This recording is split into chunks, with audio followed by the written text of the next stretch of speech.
الرحمن الرحمن ساعدني يا رحمن اشرح صدري قرآن.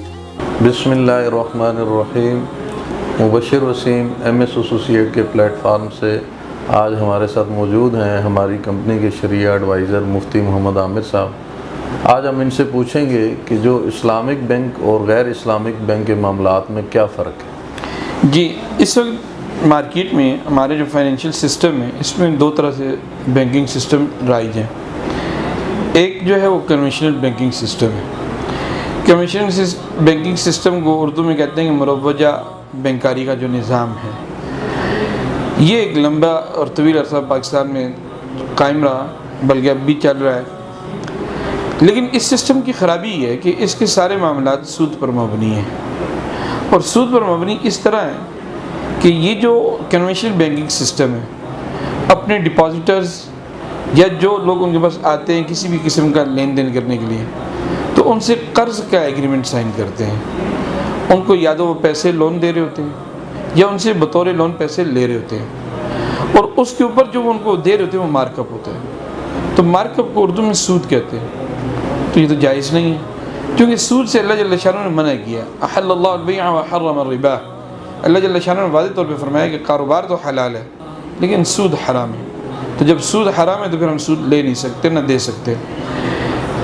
اللہ جل شانہ جزائے خیر عطا فرمائے علماء کرام کو کہ جن کی فکر سے دنیا ایک نئی بینکنگ سسٹم سے متعارف ہوئی ہے، جس کو ہم غیر سودی بینکنگ سسٹم کہتے ہیں، انٹرسٹ فری بینکنگ سسٹم کہتے ہیں، اور اس کو ہم نیک فعال کے طور پر اسلامک بینکنگ سسٹم بھی کہتے ہیں.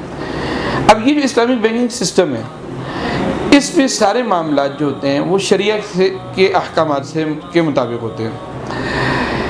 یاد رکھیے، کوئی اسلامک بینک جو ہے وہ کبھی بھی نہ تو آپ کو قرضہ دیتا ہے اور نہ آپ سے قرضہ لیتا ہے.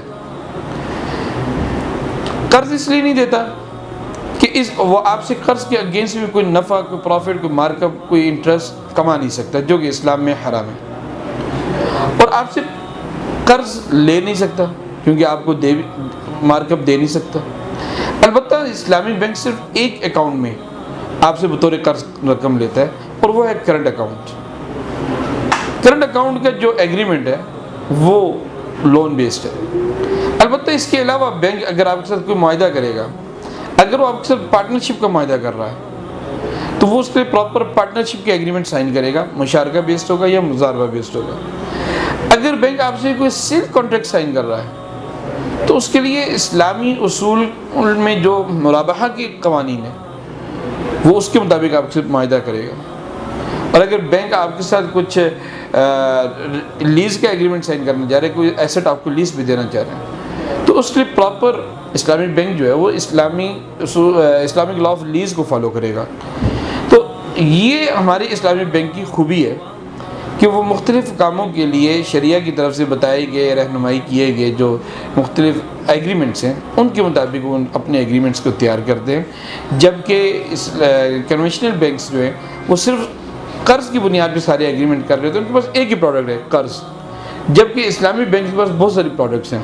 تو یہ اسلامی بینک کے اور کنونشنل بینکس کے معاملات میں ایک مختصر سا میں نے فرق آپ کے سامنے رکھ دیا. مفتی صاحب، اس میں یہ بھی رہنمائی کر دیں کہ اسلامک بینک کون کون سے ہیں جو اسلامک طرز کے مطابق چل رہا ہے. اچھا، اسلامک بینکس جتنے بھی آپ دیکھیں گے اس کی ان کے ناموں میں یا تو اسلامک آ رہا ہوگا، اور اگر اسلامک نہیں آ رہا ہوگا تو ان کے آگے پراپر بریکٹ میں یا کہیں اسلامک لکھا ہوا رہا ہوگا، اسلامک بینکنگ سسٹم لکھا ہوا رہا ہوگا، یا پھر ان کے نام عربک ہوں گے. آپ مختلف بینکس کو دیکھیں، ان کی جو اسلامک بینکنگ سسٹم ہے ان کے عربک نام ہیں. تو آپ دیکھ لیں، آپ کو نظر بھی آ جائیں گے. میں بلکہ بتا دیتا ہوں، جیسے میزان بینک ہے تو میزان ایک عربک نام ہے. دبئی اسلامک ہے تو اب یہ اسلامک بینک ہے جس میں پراپر اسلامک نام آ رہا ہے. اسی طرح اگر آپ سنہری بینک دیکھیں تو ان کا کنونشنل بینکنگ سسٹم بھی ہے، لیکن جو ان کا اسلامک سسٹم ہے اس کا نام مستقیم ہے. سنہری بینک لمیٹڈ مستقیم ان کا اسلامی بینک جی، اس میں نام آ رہا ہوتا ہے، یا اسلامک نام آ رہا ہوتا ہے یا عربک نام ہوتا ہے، یا پھر آگے اسلامک بینک لکھا ہوا آ رہا ہوتا ہے. جزاکم اللہ خیر مفتی صاحب، آپ کا بہت شکریہ.